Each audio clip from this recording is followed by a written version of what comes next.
ازيكم عاملين ايه؟ دي رسالة لكل مصري شريف ومصرية شريفة.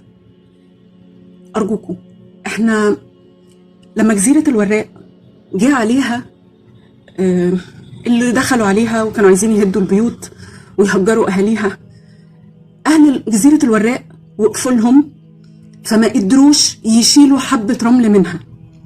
أهل جزيرة الوراق الجدعان، عيب وعار علينا تبقى بلدنا بتتهد وتاريخنا بيتهد واحنا واقفين ساكتين.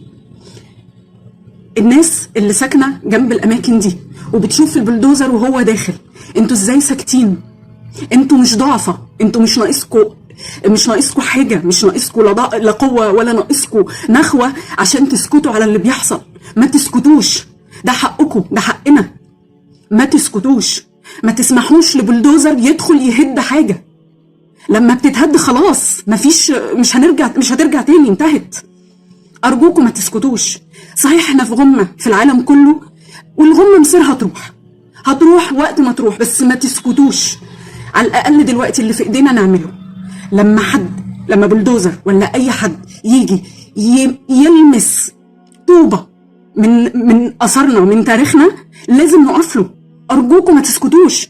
البلدوزر لو لقى قدامه رجاله وستات جدعان واقفين بيقولوا له انت بتعمل ايه، مش هيقدر يتقدم. في اكتر من مكان الاهالي اللي جنبه منعوا، هددوا، وقفوا، فما تهدوش. زي مثلا مقبره طه حسين، ما حدش قدر يقرب لها واتلغت الازاله لان الناس اللي جنبها وقفوا وما رضيوش انها تتهد. ارجوكم ما تسكتوش، ارجوكم اقفوا لهم. مش هيقدروا يعملوا حاجه. احنا اقوياء بس محتاجين نتحرك، لازم نتحرك.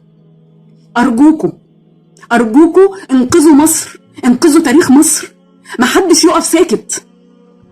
وارجو اي حد يشوف الفيديو ده يشيره ويبعته للناس اللي قريبه من المكان، يبعته في كل حته. المهزله دي لازم تقف، لازم تقف.